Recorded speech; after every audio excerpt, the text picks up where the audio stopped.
Hello students, I am Shipra Dharij. Welcome to our channel Pupils Choice. So आज हम continue करेंगे resources and development chapter को। सबसे पहले आते हैं डेवलपमेंट ऑफ रिसोर्सेज पे। Resources are vital for our survival and also for maintaining the quality of life. मतलब कि रिसोर्सेज हमारे सर्वाइवल के लिए बहुत ज्यादा इंपॉर्टेंट है, जैसे कि वाटर हो गया और सनलाइट हो गई।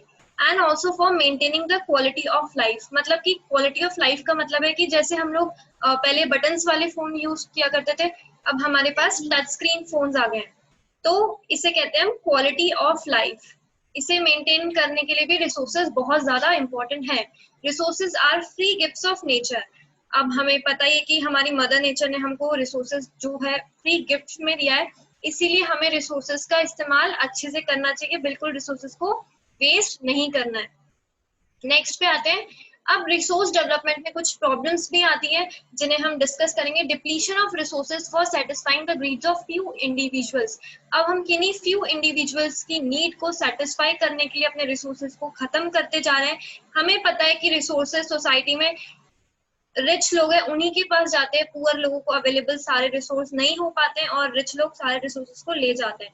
इसी की वजह से हमारी जो सोसाइटी है वो दो सेगमेंट में डिवाइड हो गई है, rich and poor. Accumulation of resources, जो सारा ढेर है, एक्यूमुलेशन है, वो कुछ ही के हाथों में है। Resources in few hands which divides the society into rich and poor. और इसी की वजह से क्या हो रहा है, इसी इनडिस्क्रिमिनेट एक्सप्लॉयटेशन की वजह से कि एक ही सेगमेंट के लोग सारे रिसोर्सेज को यूज कर रहे हैं, हमारे कई प्रॉब्लम्स आ रही है एनवायरमेंट में, जैसे कि global ecological crisis such as global warming, ozone layer depletion, environmental pollution and land degradation. इससे इसकी वजह से ग्लोबल वार्मिंग हो रही है, ओजोन लेयर डिप्लीशन हो रहा है, जिससे कि हमारी हेल्थ को बहुत ही नुकसान पहुंच सकता है। एनवायरमेंटल पॉल्यूशन तो हो ही रहा है और लैंड डिग्रेडेशन भी हो रहा है। तो हमें रिसोर्सेज को एकदम इक्वली डिस्ट्रीब्यूट करना है, बिल्कुल भी ये नहीं करना है कि किन्हीं लोगों के पास में जा रहा है और कुछ लोगों को बिल्कुल ही नहीं मिल पा रहा है। इसके लिए इसका एक सॉल्यूशन है सस्टेनेबल डेवलपमेंट। अब सस्टेनेबल डेवलपमेंट को हम अच्छे से समझ लेते हैं। सस्टेनेबल डेवलपमेंट एक मुहावरे से समझाती हूँ कि सांप भी मर जाए और लाठी भी ना टूटे। तो it take it takes place without damaging the environment. मतलब कि हमें हमारे एनवायरमेंट को डैमेज भी नहीं करना है और डेवलपमेंट भी करना है, और ऐसा डेवलपमेंट करना है जिससे हमारी फ्यूचर जनरेशन को कोई भी कॉम्प्रोमाइज ना करना पड़े। सारे रिसोर्सेज हमें ही नहीं खत्म करने, हमारे फ्यूचर जनरेशन के लिए भी बचा के रखने हैं। ऐसा भी एक बच्ची थी ग्रेटा थनबर्ग करके, उन्होंने एक कॉन्फ्रेंस हुई थी क्लाइमेट चेंज पे शायद, उसमें उन्होंने कहा था कि हम लोग एनवायरमेंट को डैमेज करें तो हमारी जो फ्यूचर जनरेशन है उसको प्रॉब्लम आएगी। उस पर उन्होंने बहुत ही जो बात करी थी, उन्होंने बिल्कुल एकदम क्रिटिसाइज किया था। तो आप वो वीडियो जाके देख सकते हैं ग्रेटा थनबर्ग का। अब ये जो सस्टेनेबल डेवलपमेंट अच्छे से समझ आ गया कि हमें बिल्कुल एनवायरमेंट को डैमेज नहीं करना है। और अब ये कैसा कर सकते हैं, इसका भी एक सॉल्यूशन है। एक एग्जांपल मैं आपको देती हूँ कैसे करें सस्टेनेबल डेवलपमेंट। सस्टेनेबल डेवलपमेंट हो सकता है कि हमें हमारे रिसोर्सेज को अच्छे से यूज करना है, बिल्कुल प्रॉपर वे में, वेस्ट नहीं करना और रिसाइकिल करना है, चीजों को रिसाइकिल कर करके वापस से यूज करना है। ठीक है, रिन्यूएबल रिसोर्सेज। अब आ जाओ Rio Earth Summit 1992। This is very important, I will explain you. अब इन जून 1992 में एक मीटिंग होती है जिसके अंदर, अब मैं पॉइंट्स बता देती हूँ आपको। रियो डी जेनरियो में होती है सबसे पहली बात, जो कि है ब्राजील में। ब्राजील में एक जगह है रियो डी जेनरियो, जहाँ ये मीटिंग होती है, कॉन्फ्रेंस होती है। किसको लेके, कि एनवायरमेंट को कैसे बचाया जाए और सस्टेनेबल डेवलपमेंट कैसे किया जाए कि सांप भी मर जाए और लाठी भी ना टूटे। तो इसे कहा गया फर्स्ट इंटरनेशनल अर्थ समिट। तो इसमें क्या होता है कि 100 देशों के हेड आते हैं वहां पे बात करने के लिए कि कैसे हम ये चीजें करेंगे।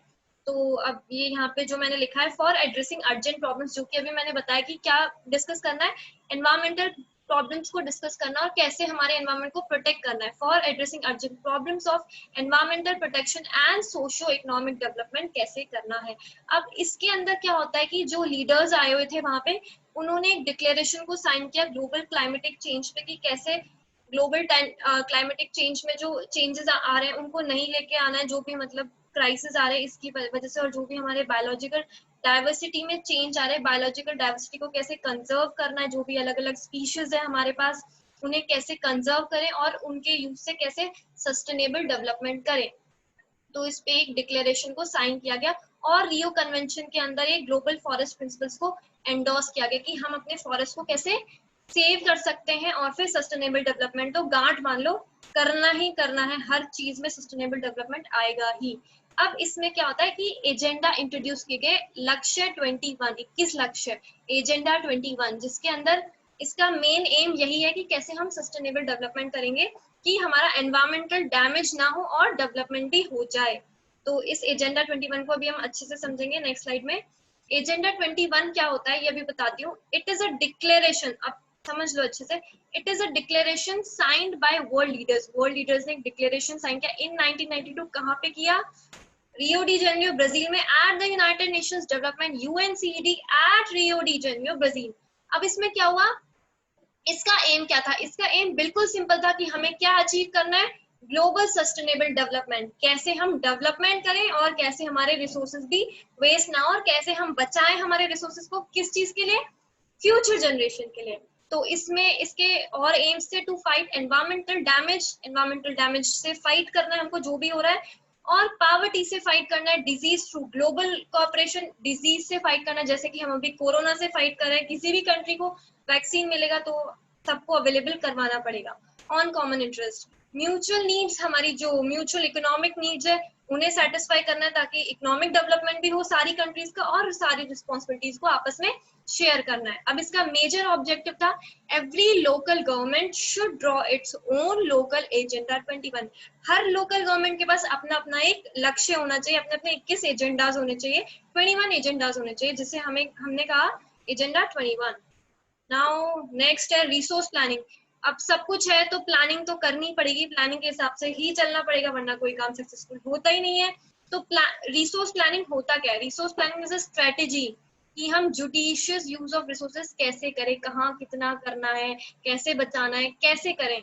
ठीक है, India has huge diversity in availability of resources. हमारा जो इंडिया है वहाँ पे ह्यूज डाइवर्सिटी है, कहीं बहुत ज्यादा मिलता है, कहीं कम मिलता है, कहीं कुछ मिलता है, कहीं कुछ मिलता है, तरह तरह के रिसोर्सेज अवेलेबल होते हैं। some regions are rich in certain type of resources but are deficient in some other। कहीं कुछ बहुत ज्यादा मिल जाता है, कहीं कुछ बहुत कम मिल जाता है, कहीं पे बिल्कुल देखो some regions have sufficient ability, कहीं पे बिल्कुल ठीक है, कहीं पे शॉर्टेज चल रही है, कहीं पे कुछ मिल रहा है, कहीं पे कुछ नहीं मिल रहा है। ऐसे करके इंडिया में बहुत सारी डाइवर्सिटीज है। तो अब जैसे कि एग्जांपल ले लेते हैं हम, झारखंड, छत्तीसगढ़, मध्य प्रदेश जो है वहां पे हमें मिनरल्स और कोल डिपॉजिट बहुत अच्छी मात्रा में मिल जाते हैं, अच्छे से मिल जाते हैं।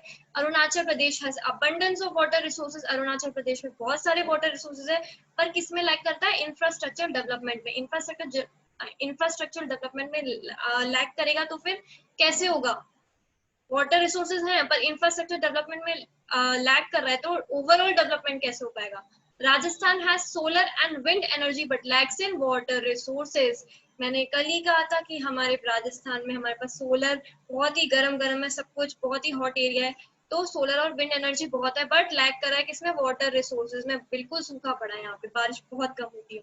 Ladakh has very rich culture heritage but lacks water infrastructure and some important minerals. Ladakh में कल्चर हेरिटेज उनका बहुत अच्छा है बट किसमें लैक कर रहा है? Water infrastructure and some important minerals. थोड़े दिन पहले सोनम वांगचुक का एक वीडियो बहुत वायरल हो रहा था जिसमें ये था कि हम लोग लद्दाख को आइसोलेटेड समझते हैं, उसको हमने साइडलाइन कर रखा है, वहां के लोग हम अपना नहीं मानते हैं।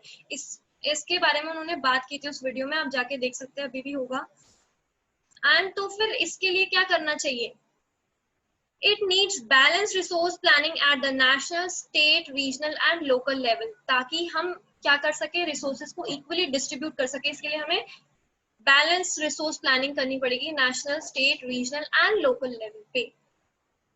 नेक्स्ट आते हैं रिसोर्स प्लानिंग इन इंडिया कैसे की जाती है। सबसे पहले हम क्या करेंगे? आइडेंटिफाई करेंगे, identify and inventory of resources. Identify करेंगे और लिस्ट बनाएंगे। कैसे कैसे बनाएंगे? Surveying, mapping, qualitative, quantitative estimation and measurement of resources. हम सर्वे करेंगे, मैपिंग करेंगे कि मेजरमेंट करेंगे कहाँ कितना किस क्वांटिटी में है, क्वालिटी में है, सारी चीजों का, और फिर एक लिस्ट बनाएंगे। पहले हम उन्हें ढूंढेंगे और फिर लिस्ट बना लेंगे। उसके बाद प्लानिंग स्ट्रक्चर, हम प्लान करेंगे चीजों को कि हमारे पास अप्रोप्रिएट टेक्नोलॉजी है या नहीं है, स्किल एंड इंस्टीट्यूशनल सेटअप चाहिए हमें रिसोर्स डेवलपमेंट प्लान्स के लिए, ये सब हम प्लान करेंगे, प्लानिंग स्ट्रक्चर बनाएंगे। उसके बाद हमें मैच करना है कि हमारे जो रिसोर्स डेवलपमेंट प्लान है वो हमारे नेशन के कैसे काम में आ रहे हैं। मतलब हमें चाहिए पूरा ओवरऑल डेवलपमेंट, ये नहीं कि अपना अपना करके छोड़ दिया, हमें चाहिए पूरे नेशन का डेवलपमेंट। तो हमारे जो प्लान्स है वो हम मैच करेंगे ओवरऑल नेशनल डेवलपमेंट प्लान्स के साथ। नेक्स्ट आते हैं हम लोग, अब इंडिया में ये जो रिसोर्स प्लानिंग की जो एफर्ट्स थे ये कब से स्टार्ट हो गए थे, हमारे 5 ईयर प्लान लॉन्च से ही स्टार्ट हो गए थे। ठीक है, हमारा जब इंडिया में 5 ईयर प्लान लॉन्च हुआ था आफ्टर द इंडिपेंडेंस, यहीं से हमारे स्टार्ट हो गई थी रिसोर्स की planning. And the availability of resources is very necessary for development. अब हमें अगर रिसोर्स डेवलपमेंट करना है तो हमारे पास क्या होना चाहिए, रिसोर्सेज भी होने चाहिए, अवेलेबिलिटी होनी चाहिए, और उसके साथ साथ तो हमें पता ही है क्या होना चाहिए, हमारे पास टेक्नोलॉजी होनी चाहिए। क्योंकि अगर एब्सेंस ऑफ टेक्नोलॉजी होगी और इंस्टीट्यूशंस की तो क्या होगा, makes the process difficult. Absence of technology and institutions make the process difficult. Obvious सी बात है, हमारे पास सामान पड़ा है, हमें यूज करना, तो टेक्नोलॉजी तो चाहिए ही ना। ये नहीं होगा कि सामान पड़ा है हम उसको बना ही नहीं पा रहे हैं, आगे कुछ कर ही नहीं पा रहे हैं। मैगी पड़ी है, गैस तो है ही नहीं, अब क्या करेंगे, क्या करेंगे उस मैगी का, कच्ची खा लेंगे, और तो क्या ही हो सकता है। ठीक है, अब रिसोर्स एंड कॉलोनाइजेशन, कॉलोनाइजेशन का मतलब जान लेते हैं पहले। कॉलोनाइजेशन वो होता है जब कोई पावरफुल कंट्री किसी छोटी कंट्री पे जो कि पावरफुल नहीं है उस पर कब्जा कर लेती है अपना, ठीक है, उस पर रूल करती है। अब rich resources in colonies were the main attraction of foreign invaders. अब हमारे केस में ये हुआ, इंडिया के साथ ब्रिटिशर्स ने किया, हमारे पास बहुत सारे रिसोर्सेज थे, बहुत हम रिच थे रिसोर्सेज के अंदर। तो ब्रिटिशर्स ने समझा, अरे वाह यहाँ तो बिल्कुल फ्री में मिल रहा है, इन लोगों के पास तो टेक्नोलॉजी भी नहीं है, इंस्टीट्यूशन भी नहीं है, हम इनका ले लेते हैं। तो colonizing countries technological development helped them to exploit resources of other regions and establish their supremacy। उन्होंने हमारे रिसोर्सेज को यूज किया, अपना कब्जा किया, अपनी सुपरमेसी कर ली, बिकॉज रिसोर्सेज कैन कंट्रीब्यूट, क्योंकि उनके पास वो था जो हमारे पास नहीं था, टेक्नोलॉजी और इंस्टीट्यूशंस। ठीक है, in India development in general and resource development does not only involve the availability of resources.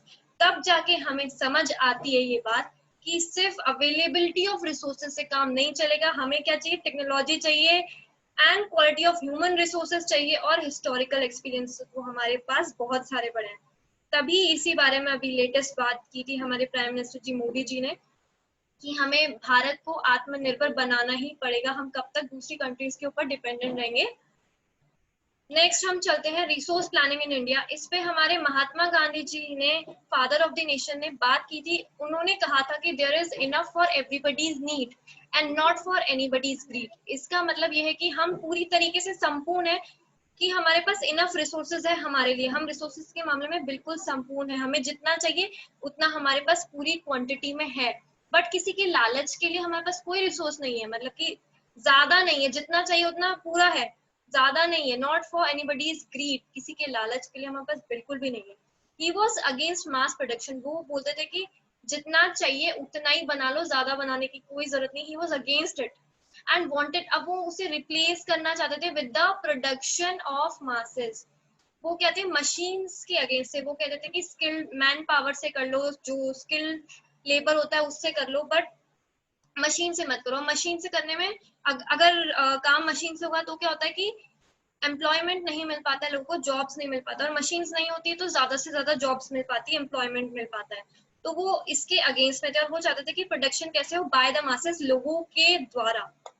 Next पे आते हैं, अब कंजर्वेशन ऑफ रिसोर्सेज को लेके कई जगह बात की गई। सबसे पहले 1968 में क्लब ऑफ रोम में इसके बारे में बात की गई कि हम कैसे रिसोर्सेज को कंजर्व कर सकते हैं। 1974 में shoemaker wrote a book small is beautiful representing Gandhian philosophy, जिसके बारे में हमने अभी भी बात की। 1987 में ब्रंटलैंड कमीशन रिपोर्ट ने इंट्रोड्यूस किया क्या, concept of sustainable development, published, और ये पब्लिश हुआ इनकी बुक आर कॉमन फ्यूचर में। तो अगर इतना समझ आ गया आज के लिए काफी है मुझे लगता है। तो प्लीज चैनल को लाइक कर दो, सब्सक्राइब कर दो, शेयर कर दो। आने वाले वीडियो में मिलते हैं इसके नेक्स्ट पार्ट के साथ। Thank you so much.